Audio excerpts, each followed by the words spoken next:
9 मई को इसी साल पंजाब पुलिस इंटेलिजेंस हेडक्वार्टर पे एक काफ़ी सीरियस रॉकेट अटैक हुआ था RPG-22 से। क्योंकि बहुत ही सेंसेशनल इंसिडेंट था, तो उसी टाइम स्पेशल सेल ने इस इंसिडेंट पे मल्टीपल टीम्स ने काम करना शुरू किया। इसमें हमारी काउंटर इंटेलिजेंस की team under Manishi Chandra, DCP New Delhi range, southern range, बाकी रेंजेस ने भी काफ़ी एक्सटेंसिव काम किया। सबसे पहले हमारी CI की टीम ने ये एस्टैब्लिश कर पाए कि इसमें जो लोगों ने रॉकेट फायर किया था उनमें एक था दीपक सूरखपुर, जो कि सूरखपुर हरियाणा का रहने वाला है, और दूसरा child in conflict with law है, क्योंकि उसकी उम्र 18 साल से कम है, लेकिन फैजाबाद UP का रहने वाला है। तो जब इस पे फर्दर काम किया गया तो ये पता चला कि ये लोग इन्होंने काफ़ी और सीरियस क्राइम्स भी अंजाम दे रखे हैं, जिनमें से 2 नोटेबल जो क्राइम्स थे वो था पिछले साल का 4 अगस्त 2021 को इन्होंने अमृतसर में हॉस्पिटल में राना कंदोवालिया, जिसका नाम था रणबीर सिंह कंदोवालिया, जो कि लॉरेंस बिश्नोई के ऑपोजिट गैंग का मेन शूटर था, उसको मारा। उसमें इनके साथ 2 लोग और थे। उस घटना को अंजाम देने के बाद इन्होंने इस साल 5 अप्रैल को संजय बयानी, जो कि नांदेड़ का एक बिल्डर था, प्रोमिनेंट बिजनेसमैन था, उसको मारा। जो पहला इंसिडेंट था राना कंदोवालिया वाला, उसकी tasking Lawrence Bishnoi, Jaggu Bhagwanpuria syndicate द्वारा की गई थी। उसमें उनका एक और साथी भी मोनू डागर और एक और एक्यूज भी शामिल था, जिसके गोली भी लगी थी। जो 5 अप्रैल वाला इंसिडेंट था जिसमें संजय बयानी को मारा गया, इसकी टास्किंग हरविंदर सिंह रिंदा, जो कि पाकिस्तान में बेस्ड है, बबर खालसा इंटरनेशनल से लिंक्ड है, उसने करी थी। 9 मई 2022 इसी साल जो पंजाब पुलिस इंटेलिजेंस हेडक्वार्टर पे RPG अटैक हुआ, उसकी टास्किंग ISI बबर खालसा और हरविंदर रिंदा नेक्सस ने करी थी, जिसमें बाद में ये भी पता चला कि लंडा हरी के, जो कि कनाडा बेस्ड है, उसकी भी भूमिका सामने आई। तो इस तरीके से ये 3 बहुत ही नोटेबल, बहुत ही सीरियस इंसिडेंट्स थे, जिनका फुटप्रिंट डिफरेंट स्टेट्स में था। और ये लोग क्योंकि बहुत ही ऑर्गेनाइज्ड क्राइम सिंडिकेट के मेंबर हैं, क्रॉस बॉर्डर एलिमेंट से लगातार बात करते हैं, जो कि नेशनल इंटरेस्ट के अगेंस्ट बहुत बड़ी बड़ी कार्रवाई को अंजाम देने की कोशिश करते हैं, इसलिए इन्होंने बहुत सारी अपने हाइडआउट्स बदले, बहुत सारी अपनी आइडेंटिटीज़ को कंसील करने की तमाम कोशिशें करी, और बहुत सारे इन्होंने और जो ये कर सकते थे, मेजर्स ले सकते थे अपने आप को बचाने के लिए। लेकिन स्पेशल सेल, जैसा कि आपने पहले भी तमाम केसों में देखा है, हमारी टीमों ने लगातार इस पे काम किया, और बहुत ही एक एक्सटेंसिव ऑपरेशन के बाद जो child in conflict with law है, इसको एप्रीहेंड किया गया जामनगर एरिया से। तो सुबह इसको बाय फ्लाइट विद परमिशन लेके आया गया, और आज इसको जुवेनाइल जस्टिस बोर्ड के आगे पेश किया जाएगा, क्योंकि अभी भी इसकी उम्र 18 साल नहीं है। इसके साथ एक अर्शदीप सिंह, जो कि बहुत ही 2 सीरियस केसेस में वांटेड था, मेन एक्यूज था। एक केस पंजाब का है जिसमें IEDs मिली थी और ग्रेनेड मिले थे, और नारकोटिक्स का भी केस था, और दूसरा केस हरियाणा का है जिसमें भी IEDs मिली थी और ग्रेनेड्स मिले थे, उसका वांटेड है।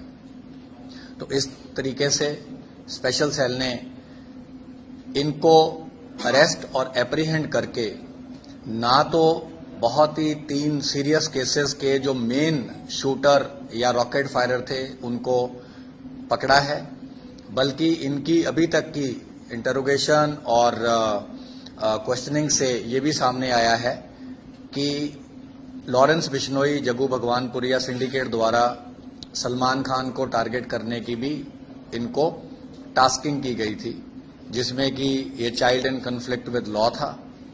दूसरा इसके साथ दीपक सूरखपुर था, तीसरा मोनू डागर था, और ये इसलिए इन्होंने नहीं अंजाम दिया क्योंकि इनका जो प्राइमरी टारगेट था वो राना कंदोवालिया को कर दिया गया। तो राना कंदोवालिया और रॉकेट फायरिंग के बाद जो इनका मेन टारगेट था वो इनकी जो अभी तक क्वेश्चनिंग में सामने आया वो एक बहुत ही इस तरीके से सेंसेशनल क्राइम को अंजाम देने का था और इनकी टाइमली एप्रीहेंशन से और टाइमली अरेस्ट से इसको हम प्रिवेंट कर पाए हैं और फर्दर इसमें अर्शदीप की तो पुलिस कस्टडी रिमांड लेके फर्दर क्वेश्चनिंग करी जाएगी।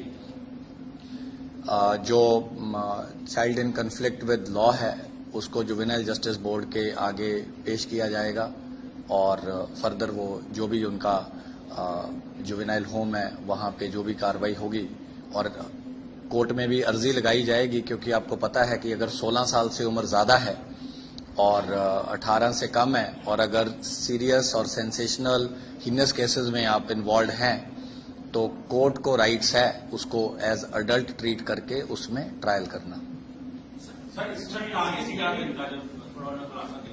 टारगेट एक तो आपको बता ही दिया, 3 आपको बता दिए जो कर चुके हैं, एक आपको बता दिया, एक इन्होंने अब क्योंकि बड़े लिमिटेड आवर्स हुए हैं, एक इन्होंने राइवल गैंग, एक तो दीपक सुरखपुर के राइवल को मारना था, एक टारगेट वो था, एक टारगेट लंडा हरीके ने इनको दिया था उसको टारगेट करना था और रिंदा ने इनको बोला था कि इनको फ्यूचर में टारगेट दिए जाएंगे।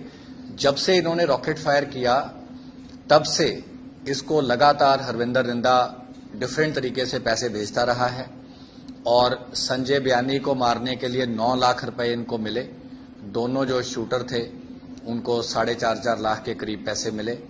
उसके बाद ऑलमोस्ट जब भी जरूरत पड़ती थी 50,000 60,000 रुपए तो वेस्टर्न यूनियन से इसको मनी ट्रांसफर होता था। तो इस तरीके से इनको लगातार हैंडल किया जा रहा था, लगातार ग्रूम किया जा रहा था।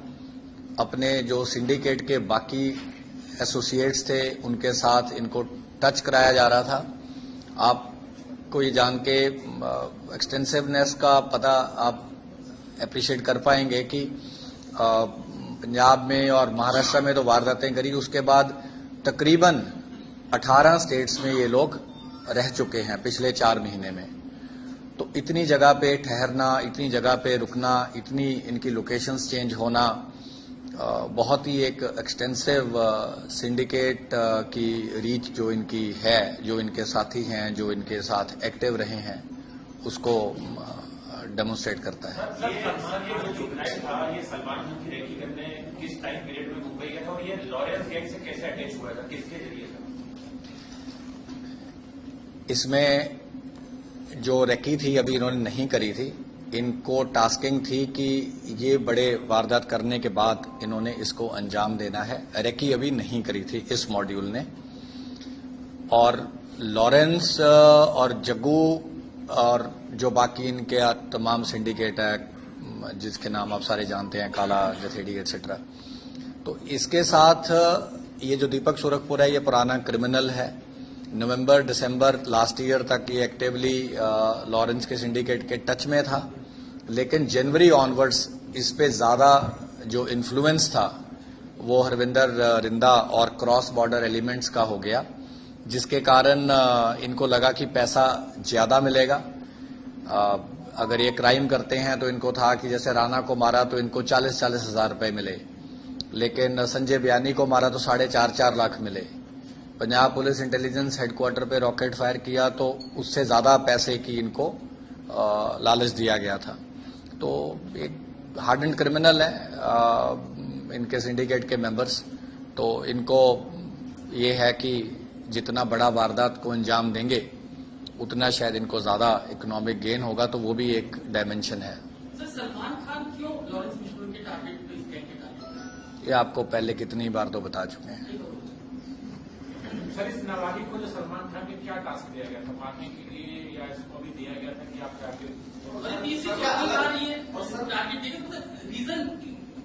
रीजन तो वही है ना, एक ही आपको पहले बता चुके हैं। अलग अलग लोगों को टास्क दिया जा रहा था बार-बार सलमान खान के लिए,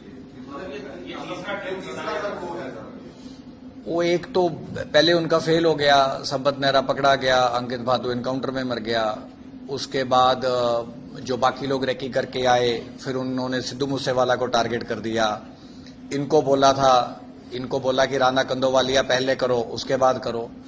तो ऑर्गेनाइज्ड गैंगस्टर है, इनकी प्रायोरिटी, इनका टारगेट चेंज होता है। मुंबई लोग गए हैं कब का प्लान था कि सलमान खान को टारगेट करने का? राणा कंदोवालिया इन्होंने मारा है 4 अगस्त 2021 को, तो उससे पहले इनको बोला गया था। फिर इनको बोला कि पहले राणा कंदोवालिया को टारगेट करना है, इसलिए इन्होंने सलमान खान वाला बैक बर्नर पे कर दिया। सर, ये आपको लग रहा है सर कि जो रिंदा है या जो लाडा है, ये लोग सर जो दोनों गैंग हैं, बम्बैया और लॉरेंस, इन दोनों का इस्तेमाल कर रहे हैं सर? क्योंकि कई अभी केस देखे काउंटर इंस्टीट्यूट जो पकड़े सर, वो रिंदा से भी बात कर रहे हैं, गोल्डी बरार से भी बात कर रहे हैं सर। देखिए, क्राइम की कोई बाउंड्री बहुत वाटर टाइट नहीं है, और हमने इंक्रीजिंगली देखा है कि जो एंटी टेरर डायमेंशन में एक्टर्स हैं, ये बहुत ऑफ्टन, क्योंकि इनको तो क्रॉस बॉर्डर जो हॉस्टल एजेंसीज हैं, आईएसआई है और बाकी जो नेशनल इंटरेस्ट के अगेंस्ट हैं, वो उन लोगों का हमेशा मकसद रहता है कि लगातार कुछ ना कुछ ऐसा किया जाए कि देश में कुछ डिस्टर्बेंस हो, कुछ ऐसा नेगेटिविटी हो। तो उसमें जो लोग वहां पे उनकी शरण में हैं, जो उनकी मर्जी पे हैं, जिनको वो पैटर्नाइज कर रहे हैं, उनका जो भी यहाँ लोकल एसोसिएट है, लोकल उनके साथी हैं, उनको लगातार टास्किंग रहती है। मल्टीपल आईडीज के सीजर हुए हैं, पंजाब में हुए हैं, हरियाणा में हुए हैं, joint operation by different police forces with central agencies हुआ है। तो ये सारा उसके मद्देनजर ही हुआ है।